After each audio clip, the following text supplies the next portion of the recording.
Hoy nos acompañan en este primer encuentro, que es justamente cómo nos ha cambiado la vida la tecnología o cuánto influye en nuestra vida cotidiana. Estamos con Teresa Correa, ella es periodista, investigadora, académica de la Facultad de Comunicaciones de la Universidad Diego Portales, por lo tanto ella es profesora, forma a futuros periodistas. En las manos de ella está el futuro de la prensa. Bueno, también tiene además un doctorado en periodismo, en comunicación de la Universidad de Texas, y sus investigaciones justamente se relacionan con el acceso a los medios digitales. Entonces, y el año pasado tú hiciste una investigación que se llama Nuevas tecnologías, adolescentes y familias, y me imagino que ahí está el tema, cómo controlan los padres el acceso de los hijos a internet, etcétera, etcétera. Bueno, qué buen trabajo hiciste. No, es lo que nos toca hacer todos los días los comunicadores, ¿eh?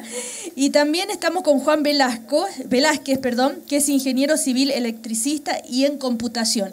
Él me da como un poco de susto, porque yo algo le dije del apagón de internet y me empezó a explicar como diciendo, no es tan así. Bueno, los periodistas siempre simplificamos todo y se enojan los especialistas, pero bueno, él es investigador académico de la Escuela de Ingeniería Industrial de la Universidad de Chile, ¿eh? Por lo tanto es de la U, supongo.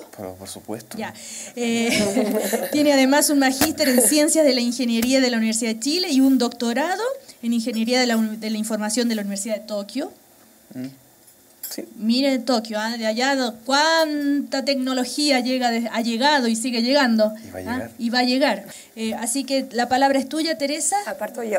Parte usted, que tiene ya el micrófono puesto. Bueno, primero que todo quería agradecer muchísimo la invitación, poder estar acá. Estoy impresionada del poder de reclutamiento. Habrán sido las redes sociales las que ayudaron. Pero la verdad es que estoy muy, muy contenta. Yo no llegué hace tanto tiempo, llegué hace 1 año y medio a Chile de vuelta y siento que el ambiente y este tipo de oportunidades que uno tiene para poder conectarse y poder traducir lo que uno hace y poder conversarlo y expandirlo es una gran oportunidad. Así que agradezco el programa Explore. Se me olvidó un detalle, por favor, a través de Twitter y Facebook con el hashtag Al Calor de la Ciencia, pueden también, quienes nos están siguiendo a través del streaming, pueden participar y hacer preguntas.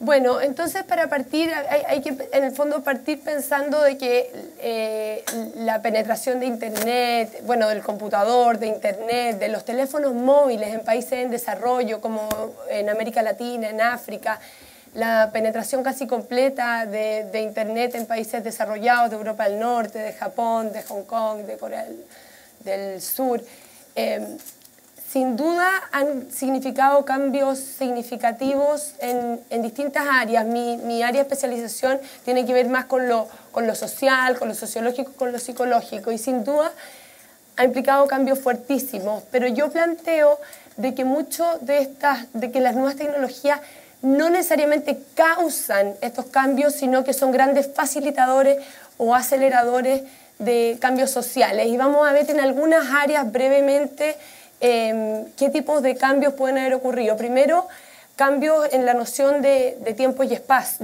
espacio, ¿cierto? Los límites geográficos se han desvanecido. El día de hoy todo es inmediato. Si la gente no contesta un WhatsApp, los niveles de ansiedad aumentan, sobre todo entre la gente joven. El chequeo de los datos o acceder a información está solo a un clic. Sin embargo, y ese cambio ha sido muy drástico en los últimos años, pero si uno se remonta hacia atrás, estos cambios venían desde antes también. Uno puede pensar incluso en el mismo teléfono. Entonces, en ese sentido planteo de que son grandes facilitadores y aceleradores de estos cambios. Otra área en la que ha sido muy evidente el tema de las nuevas tecnologías desde el punto de vista social es las expresiones culturales e identidad. Subgrupos o fenómenos de contracultura han tenido posibilidades de visibilización mucho mayores y de poder reclutar a gente para manifestarse a través de Internet, sobre todo ahora con el Internet 2.0, la web interactiva, donde hay mayor horizontalidad, donde hay mucho mayor poder de movilización y de reclutamiento. No sé, pensemos en hace 6 años, 7 años, cuando fue todo el fenómeno de todos estos subgrupos, de los Pokémon y de los emo, etc. A ver, hubiesen existido sin las nuevas tecnologías o las redes sociales, como los fotologs en su momento, porque ahora se han desvanecido los fotologs, pero en su momento eran muy importantes, ¿hubiesen existido? Probablemente sí se hubiesen organizado un grupo, pero lo que sucedió con las redes sociales es que lograron mucho mayor poder de expansión y pudieron lograr ser un fenómeno mucho más masivo. Desde el punto de vista, y algo Cecilia nombraba cuando introdujo el tema, el potencial movilizador de las redes.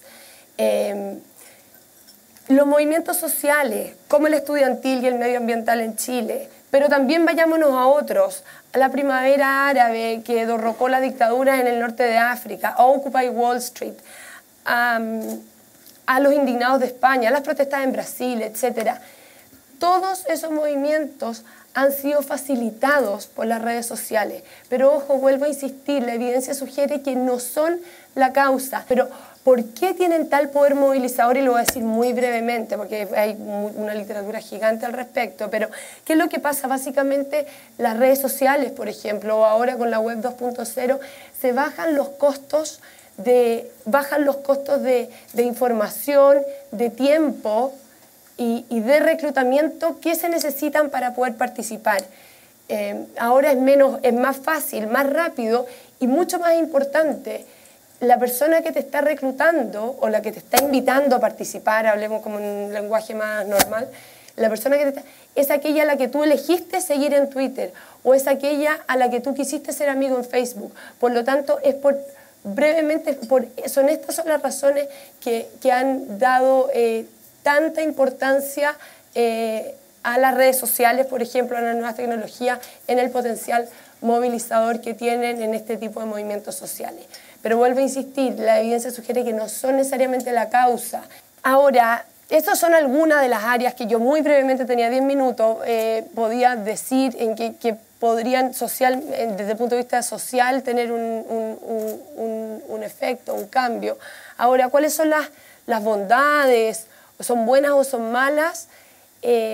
Bueno, depende, pero lo que sí les puedo contar brevemente es que hay 3 visiones de análisis respecto de las nuevas tecnologías. Primero, y la que es la visión optimista, de los ciberoptimistas, y es la que dominó principalmente a principios de los años 90, cuando empezó Internet a popularizarse en forma muy creciente. Se veía a Internet como un potencial absolutamente democratizador, empoderador, que venía incluso a arreglar muchos de los problemas sociales que teníamos. Sin embargo, poco tiempo después o al mismo tiempo surgieron las voces más escépticas o más pesimistas, donde planteaban, por ejemplo, que si bien potencialmente tiene un poder democratizador en las nuevas tecnologías, si uno analiza quiénes dominan en el fondo la red, son algunas compañías. Eso es lo que plantean en el fondo los que vienen de una visión un poco más pesimista o escéptica. Son algunas compañías, Google, Facebook, el día de hoy Facebook es dueño de WhatsApp, Microsoft, Apple, por nombrar así algunas. ¿Qué efecto tiene que esté en manos de unos pocos? Sí, ha tenido efectos. Por ejemplo, en el año 2006 en China, Google hizo un acuerdo con el gobierno de China, a lo mejor tú también me puedes ayudar con eso, Juan.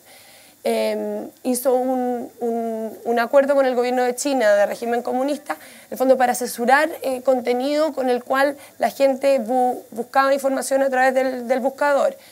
Y esto francamente demuestra que el hecho de que el principal buscador, en el fondo la búsqueda de información esté absolutamente dominada por esta compañía, significaba que millones de personas iban a quedar sin acceso a información porque la estaban censurando por un acuerdo. Gente que buscaba, por ejemplo, Plaza Tiananmen, probablemente en China iba a encontrar la Plaza Tiananmen desde el punto de vista de sitios turísticos y no se iba a encontrar con información acerca de la matanza que había habido. El año 2010 finalmente ese acuerdo no siguió existiendo y ahora tengo entendido que redireccionan las búsquedas que se hacen por Google China, se redireccionan a través de Hong Kong. Pero ese es un ejemplo del hecho de que esté en poder de algunos pocos. Otras que tienen visiones más escépticas, sobre todo en los 90, hablaban de que el Internet llevaba al aislamiento de las personas. Sin embargo, un tiempo después se demostró que gente que tiene mayores niveles de depresión y aislamiento son los que se refugian en Internet para, en el fondo, regular tal vez sus emociones o poder buscar compañía, ¿ya?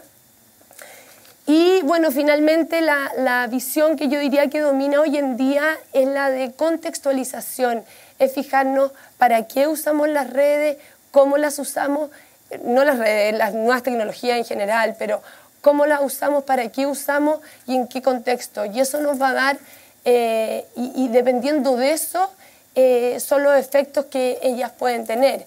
Por ejemplo, en el caso del tema de la movilización, del poder movilizador que tiene, la evidencia sugiere de que depende cómo uno la use, si tiene potencial movilizador o no. Si uno la usa con una motivación o con fines informacionales de buscar información o de acceder a información o de compartir información, va a tener ese potencial movilizador. Pero si uno la usa como mero entretenimiento, no tienen tal poder movilizador, hay menor relación, hay una relación más débil al respecto.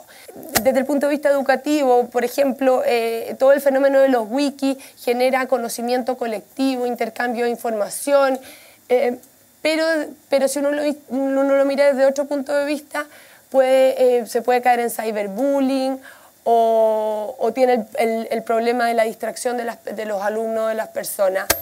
Pero vuelvo a decir, el bullying existía, solo es acelerado, puede llegar a ser acelerado por las redes. Entonces, en resumen, yo diría que no hay que olvidarse finalmente de que detrás de las nuevas tecnologías hay seres humanos, con sus dilemas, con sus problemas, con sus virtudes, y las nuevas tecnologías, como las redes sociales, llevan a potenciarlo, ya sea el problema, el dilema o la virtud.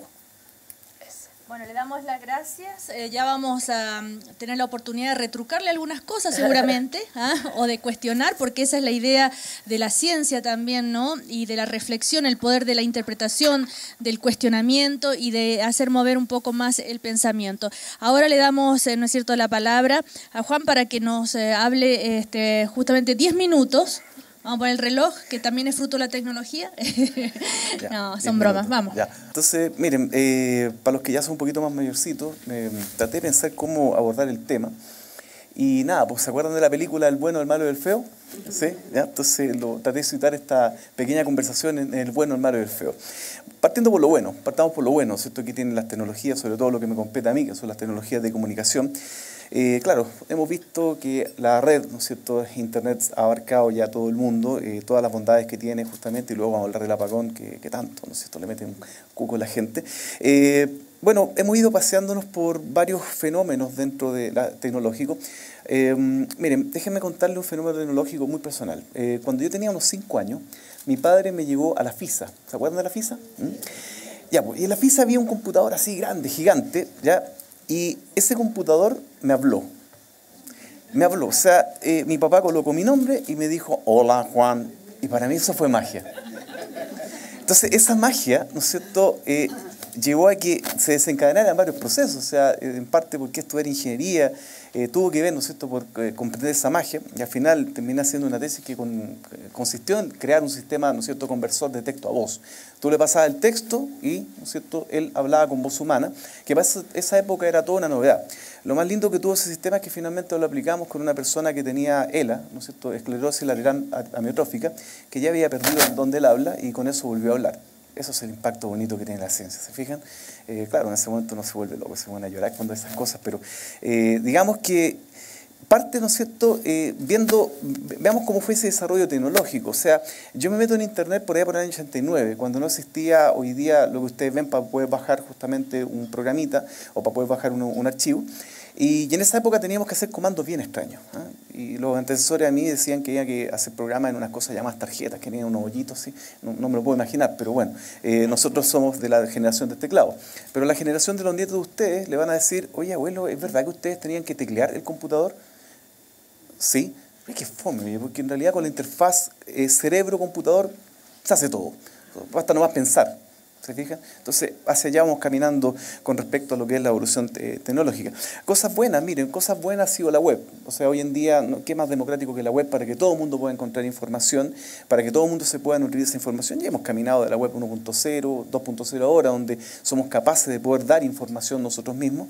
Viene el auge de las redes sociales, ¿no es cierto? Ya lo tocamos un ratito atrás, lo tocó Teresa. Y en el auge de las redes sociales, bueno, ahora tú tienes voz y voto, opinión. Eso ha provocado cambios que son bastante significativos a nivel mundial. Lo hemos visto en los movimientos sociales en Chile, ¿no es cierto? Y también en el mundo.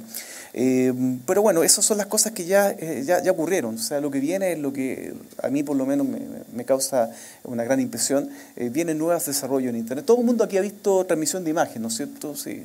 Transmisión de sonidos también, ¿sí? ¿Cómo andaríamos si transmitiéramos olfato por Internet? ¿Cómo está el café? O si transmitiéramos gusto. ¿Cómo está esto? Si alguno de ustedes vio la película Matrix, en algún momento, ¿no es cierto?, Morpheus, ahí está Neo, le dice a Morpheus, oye, pero ¿esto es real? Y Morpheus le contesta, ¿pero qué es real? Si tú lo que interpretas como real son impulsos eléctricos que tu cerebro dice esto es esto, no lo otro. Bueno, hacia allá se va caminando también, ¿no es cierto?, con la red. Ya hay desarrollos muy bonitos. Ahí tengo unos colegas que trabajan en Carnegie Mellon University que desarrollaron un casco, ¿no es cierto?, que te lo coloca acá en la cabeza y puedes darle orden a un robot en Kioto y haces que el robot camine. Entonces eso ya es una interfaz que llamamos, ¿no es cierto?, humano, cerebro-máquina. Pero también hoy en día están las interfaces cerebro-cerebro. O sea, que yo estoy pensando algo, estoy con el casco, ¿no es cierto?, y ella también está con el casco y yo estoy pensando y ella mueve la mano. Porque yo dice que ella moviera la mano. Si ustedes vieron ahora el Mundial de Fútbol, se fijaron en esa persona que era tetrapléjica, que no podía caminar, ¿no es cierto? Él se puso el casco y caminó con un exoesqueleto. Entonces, las tecnologías tienen esas cosas tan interesantes. Hoy en día se está trabajando mucho en lo que son protocolos nuevos para que las máquinas conversen con las máquinas. Ahí tenemos la web 3.0.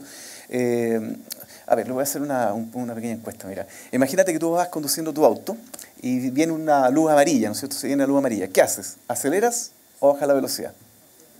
¿Aceleramos? ¿Ah? Ya, depende si está carabinero. ¿Ah? Bueno, hay protocolos que se llaman máquina-máquina, end-to-end, que el computador a bordo de este auto se está comunicando con el computador a bordo, ¿no es cierto?, que está ahí en el semáforo. Y cuando el semáforo se da cuenta que llega en amarillo, le manda una señal al auto y por más que yo apriete el acelerador, no, porque el auto tiene que bajar la velocidad y te va a detener. Eso, ¿no es cierto?, es ya que la máquina conversa con la máquina. Y bueno, todavía está un poquito lejos, ojo, para que no les metan miedo de que la máquina piense por nosotros. Está un poquito lejos de eso. Desarrollo desde el punto de vista de las telecomunicaciones. Imagínense que hoy en día nosotros podamos comunicarnos prácticamente a 0 pesos con una persona que está en la China. Eso es fantástico. O sea, muchas de mis colaboraciones con alumnos, exalumnos que están ahora estudiando en distintas partes del planeta, se hacen a través de estas videoconferencias donde Skype es costo cero para nosotros. Bueno, eso son de las cosas buenas, ¿no es cierto?, que a mí me gustan de la tecnología. Digamos que, ¿qué cosas malas veo en la tecnología? Miren, yo suelo hablar mucho de las experiencias personales. A mí me gusta mucho comer, me gusta mucho cocinar, ¿ya? Y paso metido en restaurantes, me encanta el restaurante. Entonces, el otro día estaba en un restaurante con mi familia, estaba mi señora, ¿no es cierto?, mi pequeño, tenemos un hijo, y estábamos conversando de distintas cosas, porque para nosotros es algo muy social ir a un restaurante, hablamos de muchas cosas que de repente en la casa, no sé, pues no se da la instancia. Y de repente le digo a mi señora, mira esa mesa ahí. Está la mamá, el papá y 3 niños. Y los 5 estaban con el celular así. Y yo dije, no, deben estar conversando entre ellos. Están chateando entre ellos. Bueno, eso lo encuentro como algo, no sé, algo malo, o sea, bastante malo, porque ya se perdió, digamos, esa noción, no sé, pues, de familia, social, todo el día metido. Hoy día, cuando venía para acá en el metro, todo el mundo está chateando, ¿no es cierto?, está jugando con esta tecnología y de repente como que nos fuimos para el otro lado. Si bien la computación ubicua, ¿no es cierto?, la computación, digamos, en el aparato móvil te va a dar muchas cosas, bueno, también hay que tener algunos cuidados. O sea, por ahí el otro día estaba leyendo un artículo que decía que había gente que sufría insomnio porque se levantaba a las 2 de la mañana a chatear. O sea, y tiene, ¿no es cierto?, un efecto negativo bastante malo. Bueno, miren, hay otras cosas más que tienen que ver, ¿no es cierto?, con las tecnologías. Ya hablaron algo de ciberbullying, ¿no es cierto?, que también tiene una connotación mala, pero bueno, eso venía de antes, esto simplemente lo aceleró. Pero yo les quiero decir lo siguiente, o sea, no sé, pues hablamos de energía nuclear, con la energía nuclear hacemos bombas atómicas, obviamente, pero también curamos el cáncer.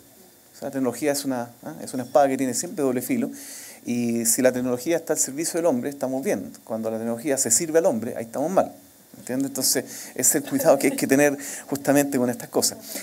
Bueno, podría seguir enumerando muchas cosas malas, ¿no es cierto? Otra cosa mala que se me viene también con respecto a la tecnología, la pérdida de la privacidad. Miren, les voy a hacer un ejemplo. Yo con los sistemas ubicuos, ¿no es cierto? Cuando hablamos de sistemas ubicuos, estamos hablando de smartphones que se retroalimentan del contexto. Me acuerdo un día andaba en Corea, Corea del Sur, que Corea del Norte los tipos no son muy tecnológicos, que lo dijiste antes, no son muy tecnológicos. Entonces, y nada, pues yo ya había programado mi celular ahí y dice, bueno, son las 12, a ti te llegó la hora de comer. Bueno, sí, la hora de comer. Él se contacta con los restaurantes y me trae los menús. Bueno. Y ya te hice la reserva en el restaurante ahí porque a ti te gusta comer samgyeopsal, que es una comida, ¿no es cierto?, coreana. Oye, pero hoy día no quiero comer samgyeopsal. No, es que todos los días martes tú comís samgyeopsal. O sea, para ti, pues, viejo, o sea, esta es mi privacidad. Chuta, y después uno, como que la máquina se apodera de uno. También veía, con respecto a la privacidad, toda la información que nosotros mismos somos tremendamente públicos. Este es un país tremendamente público. Tú pones el root de una persona y lo sabes todo. Y lo bloqueas todo. Entonces, mira, el otro día leí un artículo que en Estados Unidos, no sé si todo el mundo ubica la empresa de Headhunter. ¿La has visto la empresa de Headhunter? Sí. En Estados Unidos, un artículo decía que muchas empresas de Headhunter, una vez que ya escogían el currículum de la persona que era apta para un determinado trabajo, después lo googleaba. Y si esa persona tenía, ¿no es cierto?, ciertas afinidades que no iban de acuerdo con, no sé, por credo religioso, qué sé yo, la música que él escuchaba, lo que sea, eran simplemente, ¿no es cierto?, discriminados. No puede trabajar conmigo. Entonces, de hecho hay un video que anda dando vuelta en YouTube de un adivino, no sé si lo han visto, que el tipo le dice, oiga, sí, usted hace esto, hace esto otro, ¿no es cierto? Y bueno, ¿cómo sabe todo eso? Y se cae ¿no es cierto?, un panel ahí y habían unos tipos con unas máscaras que estaban solo googleando. Entonces tiene esas características, ¿no es cierto?, bastante malas. Ahora, bueno, también tengo que hablar del feo. Mira, tú tocaste un tema hace un rato atrás con respecto a los wikis, con respecto a los colegios. Imagínate el caso, ¿hay profesores acá o no? Adelante la mano los profes, mis colegas, amigos. Ya, profesores, ¿alguna vez ustedes han hecho lo siguiente con sus alumnos? Les dan una tarea y les dicen, esta tarea, hábleme sobre la historia de Chile. Y sus alumnos toman la tarea y van a la web. Se meten a Wiki, buscan en tareas de años anteriores, ¿no es cierto? Y hasta ahí estamos súper bien. Pero ¿qué pasa cuando el alumno hace un copy and paste? Copia, cae de palo, ¿no es cierto? Y entrega la tarea como si fuera de él. Más allá de la implicancia ética y moral, ese alumno no aprende nada. Ese es plagio. Gracias a CONICET, ¿no es cierto?, gracias a FONDEF, nosotros en la Universidad de Chile creamos un sistema, se llama DOCODE, que lo que hace es tomar las tareas de los alumnos, las compara con la web, las compara con tareas de años anteriores y te dice, esta tarea tiene un alto porcentaje de copia, clic, este párrafo salió de tal lugar, este párrafo le cambiaron sinónimos, salió de tal lugar, y este otro párrafo, esta es una tarea que es de 2 años atrás, pero que se la copió a tal persona. Los alumnos adoran el DOCODE. Pero claro, ahí tienes un ejemplo cómo la ciencia nos cambia la vida, ¿vos te fijas? O sea, y este es un desarrollo 100% chileno, que para que ustedes se den cuenta, en estos momentos DOCODE está siendo usado por varios lugares, entre paréntesis por la Universidad Politécnica de Valencia. Ellos nos mandan las tareas desde allá, las procesamos acá, ¿no es cierto?, y después les mandamos los resultados para allá. Sí, se puede hacer ciencia de altísimo nivel en Chile. Ese programa fue ganador de la competencia mundial de detección de plagio. ¿Se fijan? O sea, para que ustedes se den una idea de qué significa eso. Tercer lugar, el MIT, ya, grande universidad. Segundo lugar, el CNR. Primer lugar, bueno, vienen unos amigos acá de Chile, de los mineros, ¿se acuerdan? Los 33. Así nos presentaron. Oye, los mineros, ¿no es cierto? Claro, se puede. Y eso también te cambia la vida. O sea, esas son las cosas lindas, las cosas buenas, las cosas malas. Bueno, miren, el desarrollo tecnológico implica que uno haga ciertas apuestas. Nuestro país está preparado para hacer muchas de esas apuestas. Hemos cometido millones de errores entre medio, ¿no? Hemos caído 1000 veces, pero bueno, no sé, pues si existiera una píldora para no meter las patas, démela porque me gustaría tomármela. Bueno, muchas gracias también.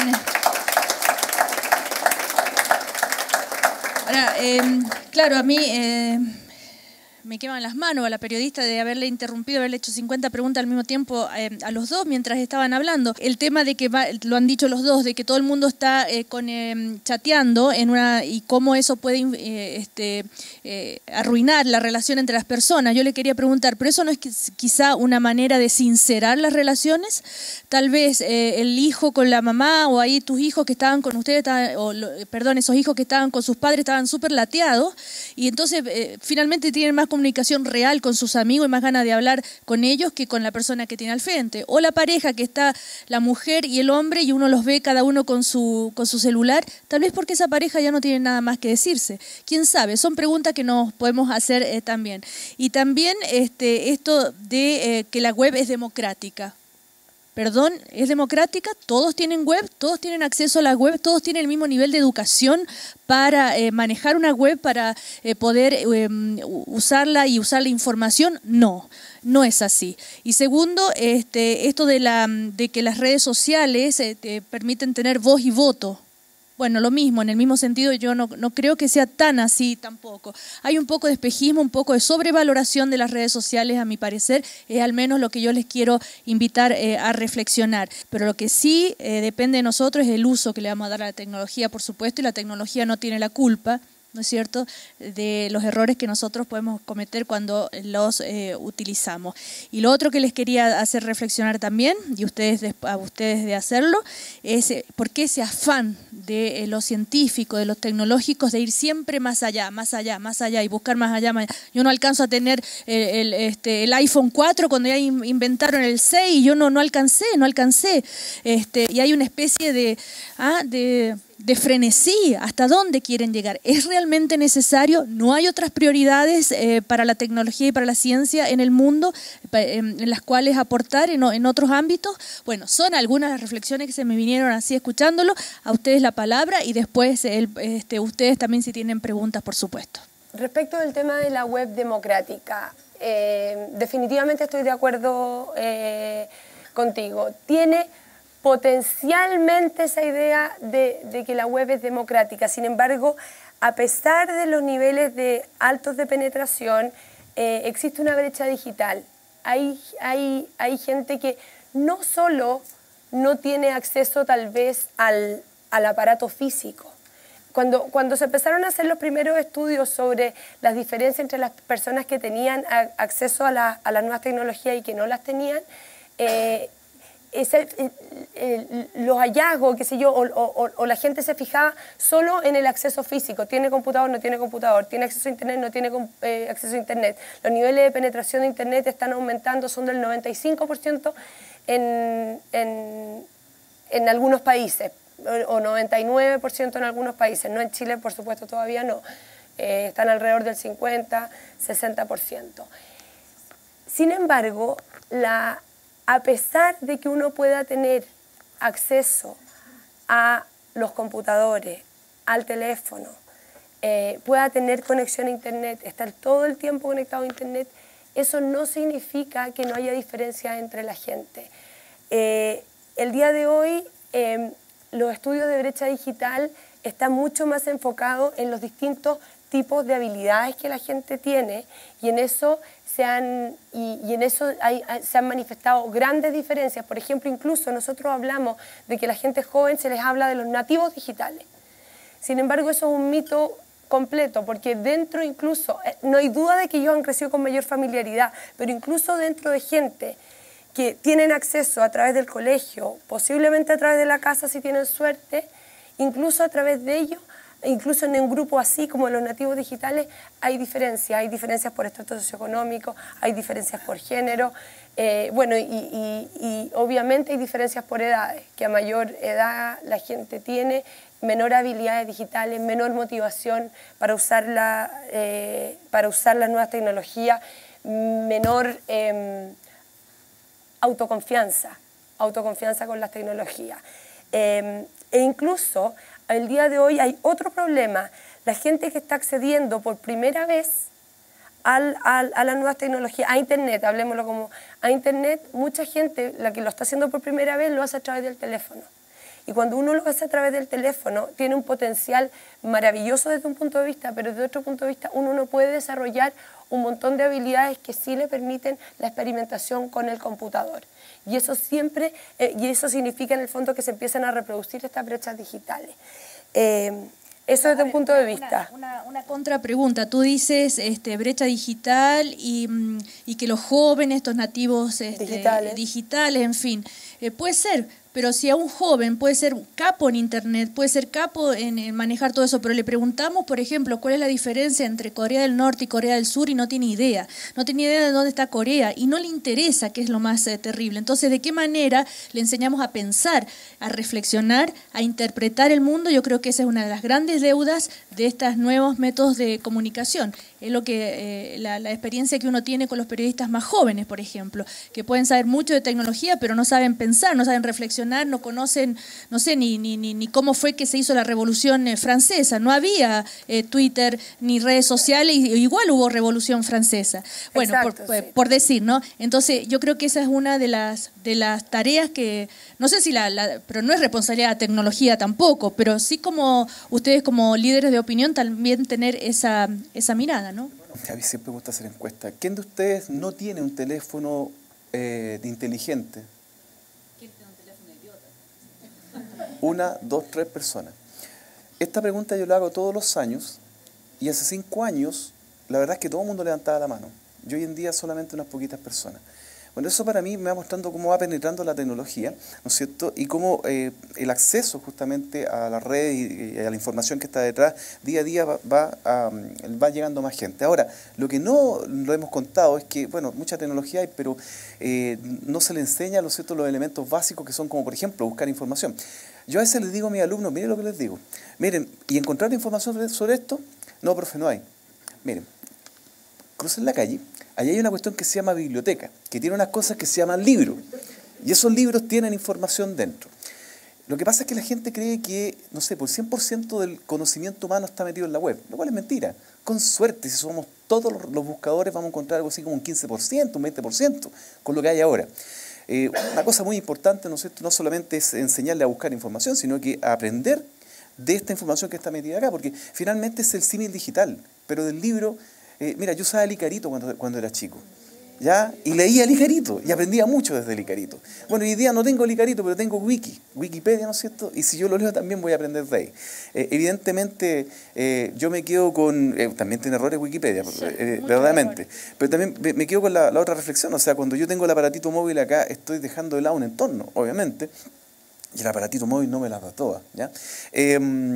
Yo les diría que, sinceramente, estas son, insisto en eso, son tecnologías que apuntan a ayudar a las personas, pero estas tecnologías no van a pensar por ti, te van a ayudar, te van a dar camino, pero nunca van a pensar por ti. Justamente, entonces, ¿por qué tanta sobrevaloración de todas estas tecnologías? ¿Por qué no poner las cosas más equilibradas, una especie de endiosamiento de todo esto? Hace unos 20 años atrás, me acuerdo que estaba en una conferencia, estaba bien chiquito, en una conferencia, y los tipos decían y discutían, oye, ¿por qué no paramos el desarrollo de las bases de datos? Hemos hecho tantas tonteras, tan mal, y las bases de datos están tan malas, los programas se caen. ¿Se le ha caído alguna vez algún programa que empieza con W? No. Nunca. Una que empieza con W, ¿no es cierto? Entonces se cae. ¿Por qué no nos sentamos a hacer esta cuestión bien de una pura vez? Oye, sí, una muy buena idea. Pero ahí queda. Nos gusta estar, ¿no es cierto?, estar en el borde del conocimiento, ir más allá, y cuando llegamos más allá, bueno, más allá, ¿ya? Y eso yo creo que forma parte inherente de la esencia del ser humano.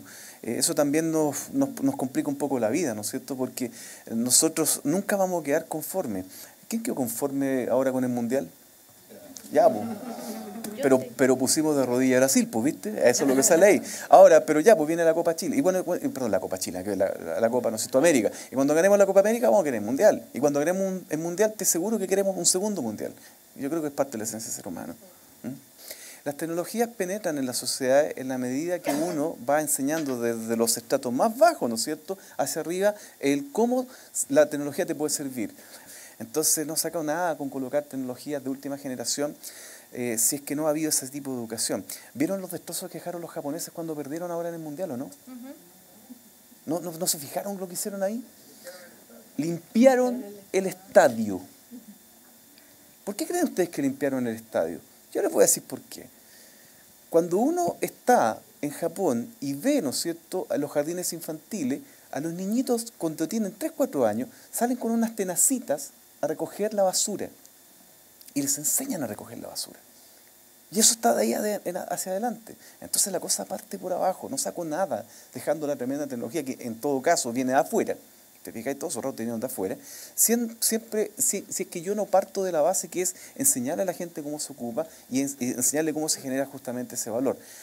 Traigamos todos los teléfonos que queramos, pongámosle todas las antenas que queramos y nosotros dejémoslos totalmente conectados. Pero si no le expliqué al tipo que estas cosas hay que cargarlas con energía, no funcionan.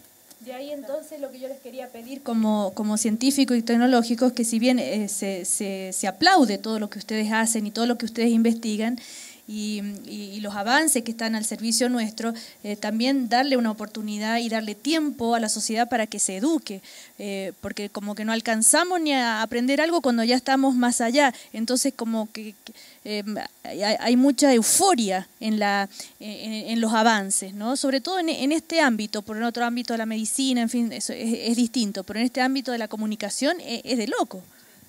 Y es importante también que en el tema, hablando en el fondo de la alfabetización digital, llamémoslo desde ese punto de vista, de alfabetizar, de educar a la gente con respecto a las tecnologías, también es importante de que esté en contexto, de que se ha demostrado de que, por ejemplo, para incluir a generaciones mayores en el mundo digital, si uno les ofrece un curso de tecnología per se, eso aumenta los niveles de ansiedad, eso los aleja.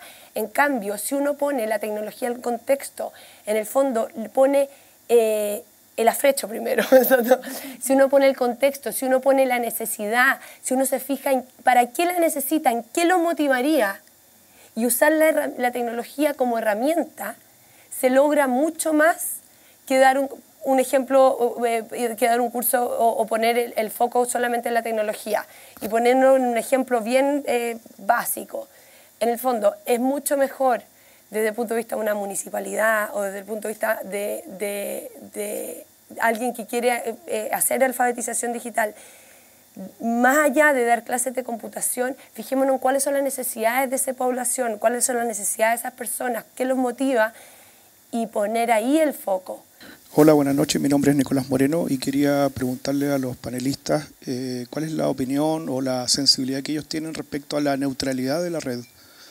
Porque históricamente hemos visto que la componente en general es que primero que todo en los colegios se les enseña a los niños, no se les enseña computación, se les enseña Windows. Y el 98% de los servidores en Internet trabajan bajo sistemas sistemas Apache que están basados en Linux, mucho más robustos, mucho más de mucha mejor performance. Por lo tanto, ¿cuál es la visión de ellos? En particular, una mirada local acá en Chile. Muchas veces uno trata de subir o postular a algo de alguna agencia del Estado con algo que no sea Internet Explorer y no se puede, ¿no es cierto? Entonces esas cosas me llaman la atención cuando se dice que las redes van a democratizar el acceso a la red y a la información, cuando en realidad simplemente se está privilegiando el uso de un paquete comercial que ni siquiera es el que mejor desempeño tiene. Cuando yo compro una licencia Windows, tengo que comprar la licencia Windows, tengo que comprar la licencia Office y al tiro tengo que comprar una licencia para antivirus. Entonces, si ustedes se dan cuenta, llevado eso al extremo, digamos, cuando yo tengo que leer un libro no necesito ninguna de las anteriores. Pero volviendo al tema, ¿cuál es la mirada de ustedes respecto a la neutralidad de la red y cuál es la tendencia a nivel local en este país y cuál es la tendencia a nivel global, a nivel internacional? Gracias. Tanto donde yo entiendo la neutralidad de la red implica que, a ver, miren, el protocolo o la Internet funciona bajo ciertos paradigmas. Uno de ellos es que lo que se envía, justamente eso no puede ser modificado, entre comillas, no debe ser modificado. Entonces, cuando hablamos de neutralidad de la red, yo estoy diciendo transmita lo que quiera. Transmita lo que quiera, ¿no es cierto?, que se vaya por la red, y eso, no sé, pues hay casos donde la gente transmite cosas bastante indebidas, pero para eso hay otro tipo de leyes, ¿no es cierto? Si hay alguien que está transmitiendo una imagen, ¿no es cierto?, pornográfica, infantil, hay otro tipo de leyes que lo sancionan. Lo que pasa es que cuando no existía la neutralidad de la red, yo como proveedor de Internet perfectamente te podía bloquear el Skype, porque no era negocio para mí, mi negocio era que hablaras por teléfono, ¿no es cierto? O te podía bloquear el streaming, ¿por qué? Porque no es negocio para mí tampoco. Para mí el negocio era que viera TV cable, ¿me entiendes? Entonces, Eso por un lado, cuando tú dices ley de neutralidad en la red, quiere decir que transmite lo que quiera. Eso tiene un efecto positivo, muy positivo, porque al fin y al cabo nosotros podemos crear cualquier tipo de aplicación y la transferencia de datos no se ve perjudicada. Ahora, en el otro punto, ¿qué pasa con las aplicaciones que hay para utilizarlas, ¿no es cierto?, a nivel de los computadores? Bueno, tocaste el tema de Windows, también podemos tocar el tema de Mac, pero también existen herramientas que son open source, ¿de acuerdo?, que se pueden utilizar. Cuando se habla de open source, se tiende a decir herramientas gratis. Que yo sepa, no es gratis, a ver, no es gratis la conexión que tengo a Internet y tampoco es gratis instalar la herramienta, a menos de que tu tiempo, las horas tuyas valgan nada. Porque tienes que instalar la herramienta y tienes que configurar la herramienta, y en algunos casos, no sé, pues si uno se baja una base de datos, o un MySQL, ahí me tengo que traer a alguien que sepa hacer ese trabajo. Bueno, mira, esas herramientas, si bien es cierto, no cubren todo el porcentaje de funcionalidades que tienen las otras herramientas, muchas veces sí son útiles para ti. No sé si, cuánto usamos del Mac, del Office. Creo que los usuarios más avesados del Word ocupan un 20% de las funcionalidades del Word. El común de los mortales ocupa un 10%, yo ocupo un 10%, o menos tal vez, ¿no es cierto? Por lo tanto, si utilizara una herramienta, no sé, pues, un OpenOffice, con eso basta y sobra. La pregunta que me hago ahí es, bueno, ¿qué hago para difundir eso a nivel del aparato estatal, por ejemplo, para bajar los costos? Y no están pagando licencia. Bueno, ahí tengo que hacer, ¿no es cierto? Hay países donde evidentemente, ¿no es cierto?, han creado políticas para utilizar justamente este tipo de herramientas que no son malas, de hecho son excelentes. ¿O cómo le hago yo para que llegue más las redes, ¿no es cierto?, a más lugares? Mira, no recuerdo bien el nombre de la ciudad, pero creo que esto fue en Polonia. El ministro de Telecomunicaciones dijo, miren, ¿saben? Aquí vamos a concesionar, ¿no es cierto?, la fibra óptica, pero por cada pelito de fibra óptica que ustedes me pongan, me van a poner otro pelito que va a ser para el Estado. O sea, ¿cuántos pelitos vamos a colocar? Coloquen 48, pero esos 48 o 24 son para mí. Ese es mi pago como Estado. A eso se le llama fibra óptica oscura porque tú no has metido ningún tipo de luz dentro. Después, ¿qué es lo que hace este caballero? Miren, ¿saben? Ahora yo de estos 24 que tengo, les voy a pasar 10 pelitos a ustedes en compensación para que mantengan la red. Yo me voy a quedar con 14. ¿Cuánto le costó a ese Estado cablear con fibra óptica? No, nada. Eso fue una buena política. Mira, se ha hablado acá en nuestro país de estrategia digital, agenda digital. Yo no sé en qué parte del digital vamos. Pero el hecho es que ahí estamos, ¿no? O sea, si los tecnólogos, yo estoy pensando en convocar a varios de los TI, ¿no es cierto? Y vamos a marchar por las calles, vamos a parcarte, vamos a hacer una toma, un paro para que nos pesquen, porque en realidad, si quieres hacer que esto camine, pareciera ser que es la única forma, ¿no? Entonces, el punto es que permitir neutralizar la red, 100% positivo. Tratar de hacer cambios paradigmáticos con el uso de ciertas herramientas open source te va a ayudar. ¿Por qué? Porque vas a meter otro actor dentro de este mercado que tú, ¿no es cierto?, lo ves como algo tanto capturado. ¿Te fijas?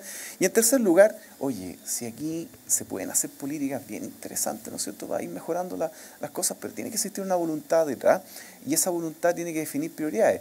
¿Será prioridad para nuestro país, ¿no es cierto?, tener digitalizado a la nación? ¿Será prioridad o no? No sé, pues eso tiene que ver el Congreso. Hasta donde yo entiendo, cuando uno tira una ley del Congreso, no sé, pues si tengo suerte sale en un periodo de gobierno, ¿no?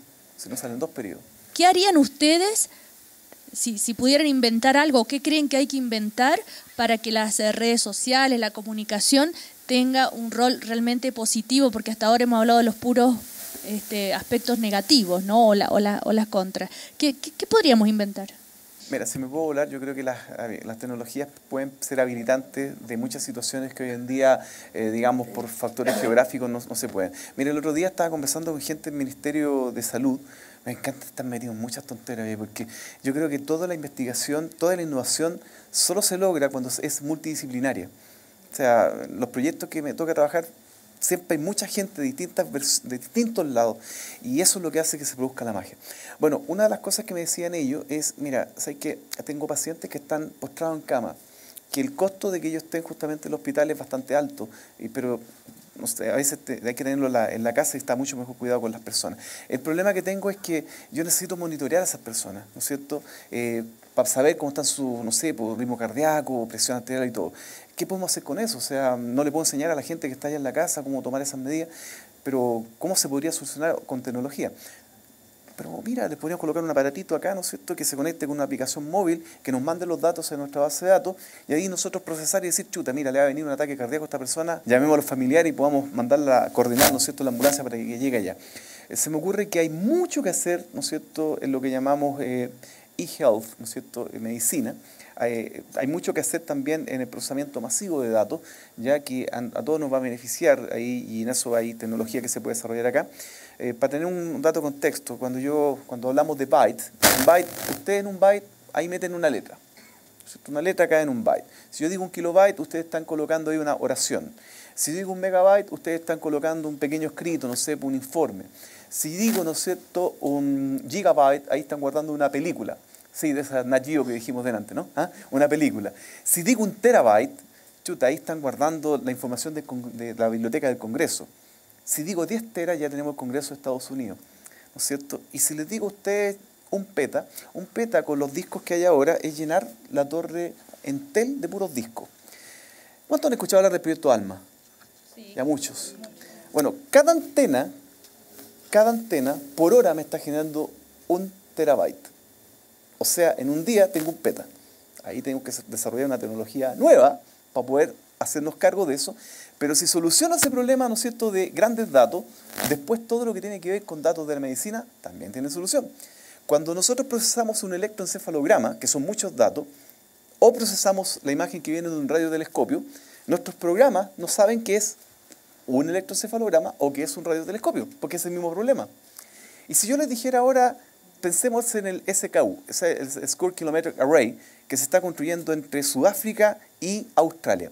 Ahí vamos a tener 1000 antenas que van a generar 1 peta por minuto. Creo que la cosa va por, sí, este frenesí loco, pero este frenesí loco también tiene mucho que ver con el modelito que nosotros hemos adoptado como sociedad. Porque, claro, tú me dices, oye, ¿por qué estamos desarrollando esto? Porque tengo una competencia que está en esa.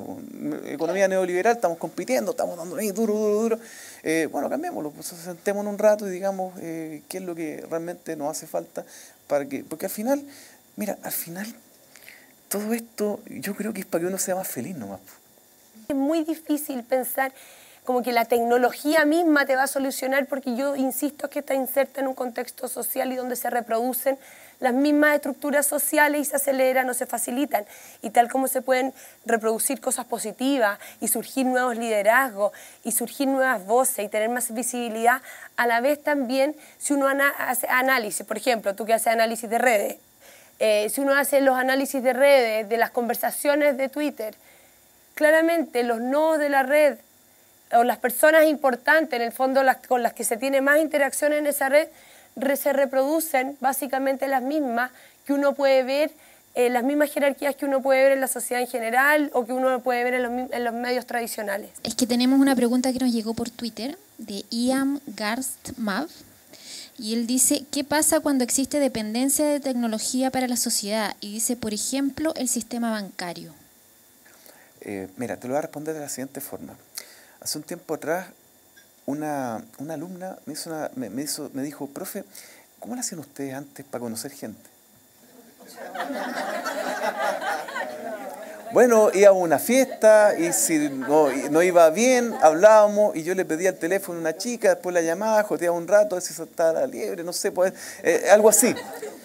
Y me miró y me dijo, qué fome, ¿por qué? No, nosotros nos mandamos un WhatsApp, nos mandamos un mensaje. Bueno, cuando tú dependes 100% de la tecnología y dejaste de hacer las cosas que cotidianamente tú hacías, digamos, por el hecho de ser un ser humano, te transformaste en un inválido. O sea, si tú estás 100% dependiente de la tecnología, hay cosas que lisa y llanamente después no vas a poder hacer. O sea, piensen ustedes qué pasa cuando... ¿Se han fijado cuando a los niños pequeños le colocan un parchecito acá? ¿Para qué eso? Para que fuercen el músculo a moverse, para que, ¿no es cierto?, vuelva a su centro. Bueno, si uno deja de ejercitar el músculo, ¿no es cierto?, evidentemente... No lo decido yo, eso es el banco el que me impone ese comportamiento, porque no me deja, me dice, casi me están obligando que use la tarjeta de débito y que no use más el dinero, que me informe por internet, que, bueno, en fin, no soy yo la que decide. Pero ojo, también existen caminos alternativos. O sea, mira, a ver, cuando llegó la revolución industrial, se habló que la agricultura desaparecía, prácticamente, como se hacía. Bueno, yo veo todavía a los agricultores trabajando como se hacía antaño. Estas no son killer applications, no son aplicaciones que matan todo lo existente, ¿no? Pero son una alternativa. Hubo un banco, y aquí sí que me ha callado cuál fue el banco, pero fue un banco diferente, que en algún momento dijo, dijo que 100% todo por internet y se tuvo que comerse las palabras, pues, si no es así. Uno que viene de las comunicaciones sabe que ante la emergencia de un nuevo medio siempre se creyó, existía el cine, el periódico, salió el cine, el periódico, la radio, salió la televisión y se creyó que iban a morir las anteriores, pero empiezan a especializarse. Yo creo que hay que tener cuidado cuidado con esos pánicos morales, porque en el fondo tratamos de adecuarnos a las nuevas innovaciones, a lo nuevo que va existiendo. Y respecto a la independencia de Internet en general, todos somos medios dependientes, la verdad, a esta altura, pero hay que tener también cuidado con el término dependencia. Cuando dependencia significa finalmente en términos psicológicos, cuando realmente uno tiene lo mismo que una dependencia de un alcoholismo, etcétera, cuando tiene síntomas de privación. Y ahí uno realmente se da cuenta de que está completamente dependiente, de que uno siente, si no tiene el teléfono, uno siente que está sonando. Ha habido experimentos donde hay gente que lo han dejado sin teléfono, sin computador por un día, 2 días, y siente que le suena, le transpiran las manos, no puede vivir. Pero eso, tiendo a creer que no es la mayoría. Esos niveles de adicción. Leí hace poco un libro que se llama Revolucionarios Cibernéticos, que es de Eden Medina, de una doctora del MIT, muy reconocida, y ella hablaba de la época de los 70, cuando estaba la Guerra Fría. Yo nací en esa época, pero ya en ese tiempo se hablaba de la tecnología como un peligro. En el caso, por ejemplo, decían ahí de la Unión Soviética, ellos no avanzaron mucho en tecnología porque ellos tenían como temor a que se automatizaran las tareas cotidianas en el trabajo. Y ellos tenían, para mantener la burocracia, no avanzaron, no desarrollaron la tecnología informática. Y de hecho, acá en Chile, un cibernetista muy famoso también lo nombra, Stanford Beer. En la época de la Unidad Popular, él ayudó a implementar el sistema 5 y todo el sistema a través de Gran Bretaña apoyó, una parte, obviamente, este sistema, pero lo quiso hacer de manera democrática, porque también temían que se podía, de alguna manera, dominar a las personas. Entonces, por ahí va también mi pregunta, que parece que estamos repitiendo los mismos temas. Eso. La verdad es que sí, esto es parte de un continuo. Yo incluso partí hablando de que esta idea de que han cambiado las nociones de tiempo-espacio, esta idea de las barreras geográficas y de la inmediatez, pero esto empezó a cambiar desde muchísimo antes, y si uno lo ve de una forma incluso más cercana con el mismo teléfono, o sea, es todo parte de una continuidad. Y respecto de estos pánicos que surgen cuando surge algo nuevo, surge el optimismo de que va a ser la revolución total. Después venimos por un periodo más escéptico, más crítico, de un mayor pánico porque estamos viendo los efectos negativos que tiene, y después viene un periodo de acomodo. Y yo creo que estamos entre uno y otro, y es lo que hemos hablado. Mira, por eso es tan bueno estudiar historia. Los países que olvidan su historia se condenan a repetirla. ¿Cuántos de ustedes se acuerdan de la revolución de la chaucha? Aquí vamos a ver a cuántos se les cae el carnet de nuevo. ¿Ah? Revolución de la chaucha. Muy jóvenes. Años 50, los estudiantes salen a las calles porque le habían subido el pasaje. Una chaucha eran 20 centavos. ¿No es cierto? Cuando decían, le falta chauchas para el peso, sí. Falta 20 centavos. Entonces le subieron 20 centavos el pasaje y los estudiantes salieron a las calles y vino toda una revolución. ¿Cuántos se acuerdan por qué partió la revolución pingüina? El carnet escolar, ¿no es cierto? Así es. Se repite. Bueno, lo que tú dices, el temor a la tecnología, es un tema que es cíclico también. Se va a ir repitiendo y lo vamos a tener durante mucho tiempo. Y por ahí vamos a ver varios modelos y siempre va a estar el temor del Big Brother, ¿no es cierto? Este superente que nos está mirando arriba y procesa todos los datos. Bueno, el Big Brother ya está, ya existe hace mucho rato, NSA creo que se llama. Entonces, fíjate que esos temores van a estar siempre presentes, pero mi humilde opinión, si mantenemos el norte de que la tecnología sirve al hombre y no es al revés, creo que ahí se va a encontrar el justo equilibrio. Los aplausos para Juan Velázquez y Teresa Correa. Muchísimas gracias y gracias a todos ustedes por participar. Buenas tardes.